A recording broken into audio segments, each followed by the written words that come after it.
लोगों की फीस नहीं जमा थी, अभी 2 दिन हुए फीस मांग रहे थे, अभी जमा नहीं हुई थी। हमने वापस घर पे कहा था पापा आ जाते, पेपर नहीं दिया इन लोगों ने, हमको खड़ा रखा है पूरा दिन खड़ा रखा।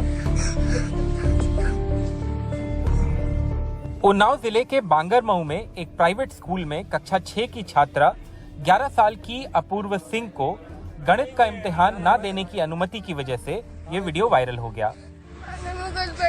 कौन स्कूल में पढ़ती हो? बाल विद्या मंदिर। क्या बात हुई थी? लोगों का गुस्सा भी इस पर फूटा। हम लोगों की फीस नहीं जमा थी, अभी 2 दिन हुए फीस मांग रहे थे, अभी जमा नहीं हुई थी। हमने वापस घर पे कहा था पापा आ जाते, पेपर नहीं दिया इन लोगों ने, हमको खड़ा रखा है पूरा दिन। सोमवार को स्कूल में उन्हें सजा दी गई और इम्तिहान में बैठने से भी रोक दिया गया क्योंकि उनके पिता ने 300 रुपए फीस नहीं जमा की थी। स्कूल से कुछ किलोमीटर दूर उनके पिता, जो बीजेपी के नेता भी हैं, ने कहा कि फीस ना देने की वजह आर्थिक नहीं बल्कि उनके दिमाग से ये बात निकल गई थी। वो जो कुछ भी हुआ उसके लिए स्कूल प्रबंधन को जिम्मेदार मानते हैं। 8 बजे स्कूल पहुंच गए थे और वहां पे प्रेयर हुई थी, उसके बाद में बैठे थे, उसके बाद में निकाल दिया था स्कूल। किस चीज का पेपर था बेटा आपका? मेरा मैथ का पेपर था। मैथ्स का पेपर था। तो मतलब कैसे निकाला? कोई आया, आपका नाम पुकारा, क्या हुआ?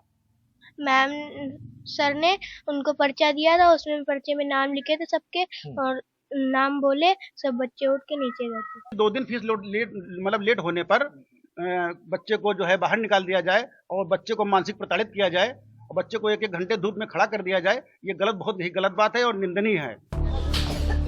कुछ ही दूरी पर सबीना बेगम की बेटी भी इसी स्कूल में कक्षा 7 की छात्रा है। उसको भी फीस की वजह से इम्तिहान में बैठने की इजाजत नहीं दी गई। सबीना के पति मजदूरी करते हैं जबकि वो खुद किराने की छोटी सी दुकान चलाती हैं। कोरोना की वजह से पिछले 2 वर्षों में रोजमर्रा की जिंदगी चलाना मुश्किल हो रहा है, लेकिन सबीना का कहना है कि सरकारी स्कूल में पढ़ाने का कोई मतलब नहीं।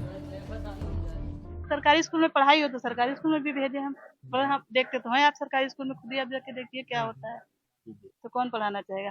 अभी कोई किसी अच्छे घर का मतलब बच्चा सरकारी स्कूल में पढ़ने जाता है। गलती तो खैर थोड़ी सी स्कूल से हुई है, पर पेरेंट्स की भी गलती है कि पेरेंट्स को जब पता है कि 15 तारीख को फीस जमा हो जानी चाहिए तो कोशिश करनी चाहिए जमा करने की।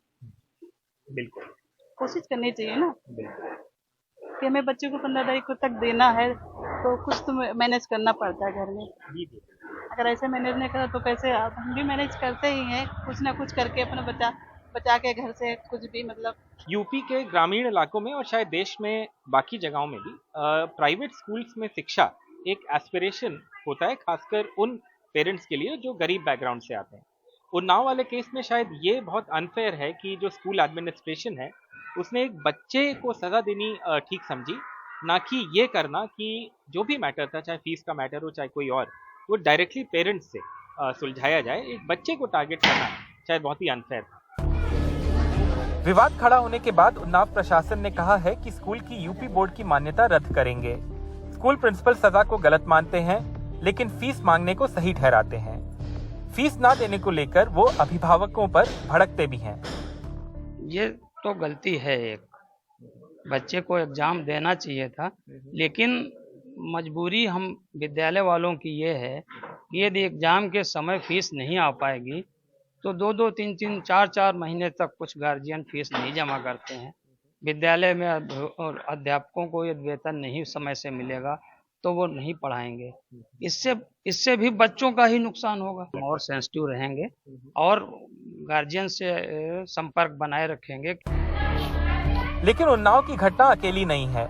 130 किलोमीटर दूर हरदोई के बन्नी गांव में 12 साल की अंशिका और उसके जैसे कम से कम 4 और बच्चे प्राइवेट से सरकारी स्कूल में शिफ्ट हुए हैं, जहां कम से कम कागजों पर तो फीस नहीं लगती है, किताब और यूनिफॉर्म मिलती है और मिड डे मील भी। पिछले 2 वर्षों में जो हालात बने हैं उनकी वजह से जो छोटे और सीमांत परिवार के लोग हैं वो अपने बच्चों को निजी स्कूल में नहीं पढ़ा पा रहे हैं। हमारे पापा गरीब है, इसलिए हमारे पापा ने फीस जमा नहीं कर पाई, इसलिए हमारे पापा ने वहाँ से नाम कटाकर यहाँ नाम लिखाया है, इसलिए हम वहाँ पढ़ते नहीं है। अब यहाँ हम पढ़ते हैं, हमारे पापा चाहते हैं, हम चाहते हैं कि अच्छे स्कूल में पढ़े जाकर, पर हम पढ़ नहीं पाते, इसलिए हमारे पापा के पास पैसा नहीं, इसलिए हम यहाँ पढ़ते हैं। ऐसी ही कहानी कानपुर के आकिन गांव की है, छेदीलाल शर्मा कुछ साल पहले तक दिल्ली में सिक्योरिटी गार्ड थे, फिर वो अपने गांव वापस आ गए। पिछले साल डेंगू से उनके छोटे बेटे की मौत हो गई। उनका बड़ा बेटा एक सफाई कर्मचारी है और इतने पैसे नहीं कमा पाता कि पूरे घर का खर्चा चल पाए। ऐसे हालात में इनके 11 और 6 साल के पोतों को प्राइवेट स्कूल से निकालकर सरकारी स्कूल में दाखिल करना पड़ा है।